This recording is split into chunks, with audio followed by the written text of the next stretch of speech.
মহিলা কয় জোর মনে করছি তার কাছে আসার পরে মনে হয় কোনো অন্যায় করা যাবে, কোনো অপরাধ করা যাবে, জেনা করা যাবে, কিন্তু সে আমরা ভাগায় দিল। পাহাড় থেকে নামলো, নামার পরে গিয়া দেখে এটা রাখাল শুয়ে রয়েছে। রাখালের কাম কি? রাখালের কাম হলো রাখাল গিরি করা, এইটু। রাখাল সারাদিন লাগায় যখন ম্যাচ চড়াইল, একটা পর্যায়ে যায় রাখাল যখন ঘুমায় রইল, রাখাল যায় নখ দেয়, এই রাখাল তুমি আমার সাথে অন্যায় কাজের মধ্যে লিপ্ত হয়ে যাবা কিনা? রাখালে কয় এলাকার মধ্যে ঘুইরা কোনো মাইয়া পাই না, মহিলা পাই না, আমারে বুঝি একটা মহিলায় কয় তার সঙ্গে জেনা করবো কিনা, অ্যাকসেপ্ট করে নিলাম। রাখালের সাথে জেনা করলো, একটা পর্যায়ে যাইয়া ওই তার পেটের মধ্যে একটা বাচ্চা পর্যন্ত চলে আসলো। এবার ওই মহিলাটা 5-6 মাস যাওয়ার পরে যখন গর্ভবতী একটা ভাব, পেটের মধ্যে বাচ্চা আছে, এলাকার বিভিন্ন জায়গায় যায়, এলাকায় বিভিন্ন জায়গায় ঘুরে বেড়ায়। এবার ওই মহিলাকে দেখার পর এলাকার মানুষেরা বলে, এই বেশ্যা নারী, তোমার পেটের মধ্যে বাচ্চা দিল কেডা? তোমার জামাইকে, তোমার জামাইয়ের ব্যাপারে, স্বামীর ব্যাপারে সন্ধান দাও। ওই বেশ্যা নারী বলে, ওই যে পাহাড়ের চূড়ায় দাঁড়ায়া দাঁড়ায়া ইল্লাল্লাহ জিকির করে আর নিজের পীর ঘোষণা করে, ওই জুরাইজ হলো আমার স্বামী, আমার পেটের বাচ্চার বাবা হলো জুরাইজ। এতে তো মাথা বড় গরম হয়ে গেল। সারাদিন লাগাইয়া যে মানুষকে ভালো কথা বলে, ভালো কাজের উপদেশ দেয়, ও বুঝি পাহাড়ের চূড়ায় বৈশা বৈশা এই অন্যায় বুঝি করে, এই অপরাধের সাথে নাকি নিযুক্ত হয়ে গেল। এলাকার মানুষের মাথা গরম হয়ে যায়, সব এলাকার লোকেরা দৌড়াইয়া পাহাড়ের চূড়ার মধ্যে যায়, জুরাইজরে মারে, কোনো কথা বলে না। একটা পর্যায়ে জুরাইজরে ধইরা পাহাড় থেকে নিচে নামায়া দেয়, মারতে মারতে মারতে মারতে যখন নিচে নেমে আনলো, জুরাইজ জানায়া দেয়, কেন মারো রে? মারার ব্যাপারে কারণ কি আমারে জানায়া দাও।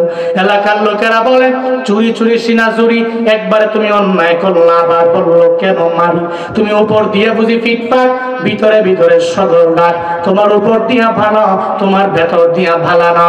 তুমি উপর দিয়া মনে করো তুমি একজন উলিয়ে কামেল, কিন্তু ভিতরে ভিতরে মহিলা মানুষ নিয়ে ওখানে অন্যায় করো, জেনার কাজের মধ্যে লিপ্ত হয়ে যাও।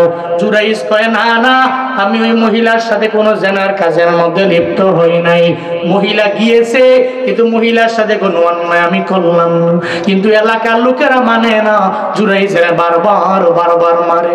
জুরাইজ কয়, আমারে কেন মারো? আমি তো করলাম না। কয়, মিথ্যা কথা বলবা না। কয়, মিথ্যা বলি না। কয়, মিথ্যা যদি না বলো তাইলে প্রমাণ দাও, এই যে পেটের বাচ্চাটা তোমার সন্তান নাই, ব্যাপারে প্রমাণ দিয়া দাও। জুরাইজ দাঁড়াইয়া আমার রবের দরবারে আবদার জানায়, ও দয়ার মালিক আমার আল্লাহ, আমি জানি, তুমিও জানো এই মহিলার পেটের বাচ্চা আমি জুরাইজের না। ও আল্লাহ, তুমি জানো আমি জুরাইজের বাচ্চা তার পেটের মধ্যে নাই, তবে আল্লাহ গো, এটা প্রমাণ আমি কেমনে দিব আমার জানা নাই।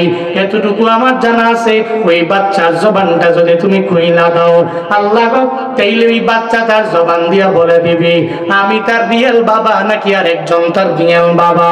আল্লাহর দরবারে আবদার জানায়, ও আল্লাহ, আমার কোনো পুঁজি এই দুনিয়ার মধ্যে নাই, আমি তোমার দরবারে দুনিয়াবি লাইনে কোনো কিছু তোমার দরবারে চাই নাই। জুরাই যখন রবের দরবারে বারবার আবদার জানায়, আল্লাহ কবুল করে নেয়। আল্লাহ তো তার বান্দারে ওই জায়গার মধ্যে অপমানিত করবে না। ওই যে মায়ের বদদোয়া, ওই বদদোয়াটা একটু পরিচালিত করার জন্য আমার মাওলা একটু তার কুদরতটারে আমার মাওলা খাটাইলেন, আল্লাহ কবুল করে নিলেন। জুরাইজের দোয়াও কবুল হয়ে গেল। জুরাইজ কয়ে, দাঁড়াও, আমারে মাইরো না। হ্যাঁ মহিলা, তুমি আমার সামনে দাঁড়াও। এবার যখন জুরাইজ মহিলার সামনে দাঁড়ায়, ওই মহিলার পেটের বাচ্চার দিকে শাহাদাতি আঙ্গুল দিয়া রবের দরবারে আবদার জানায়, ও দয়ার মালিক, আমি জুরাইজ জানি আমি বড় নিমক হারাম, আমি বড় গুনাহগার, কিন্তু আল্লাহ গো, এই পেটের বাচ্চাটার জবান তুমি চাইলেই তো তুমি খুলে দিতে পারো। তুমি রাজা দিরাজ, ওই সন্তানের মালিক তুমি আল্লাহ। ও আল্লাহ, এই বেশ্যা নারীর পেটের মধ্যে যেই বাচ্চা আছে তার জবানটা তুমি খুইলা দাও। শাহাদাতি আঙ্গুল দিয়া ইশারা করতে দেরি হয়ে যায়, বলে, এই মহিলার পেটের বাচ্চা, তুমি জানায়া দাও তোমার বাবাকে। সঙ্গে সঙ্গে ওই মহিলার পেটের বাচ্চার জবান একজনে খুলে দেয়, চিল্লায়া বলো তার নাম।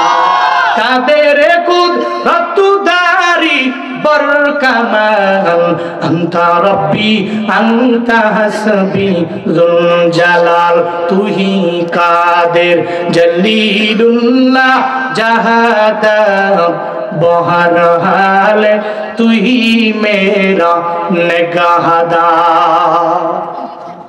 জবান খুলে গেল, কাই তুমি বলো তোমার বাবাকে। জবান আল্লাহ পাক খুলে দিলেন। বেশ্যনারীর পেটের বাচ্চায় কয়, এই এলাকার লোকেরা, এই যে জুরাইজ উনি আমার রিয়েল ফাদার নয়, তোমাদের পাশে দাঁড়িয়ে আছে যে রাখাল, ওই রাখালই হচ্ছে আমার রিয়েল বাবা। সুবহানাল্লাহ জোরে পড়বেন না, আরো জোরে চিল্লায় পড়বেন না।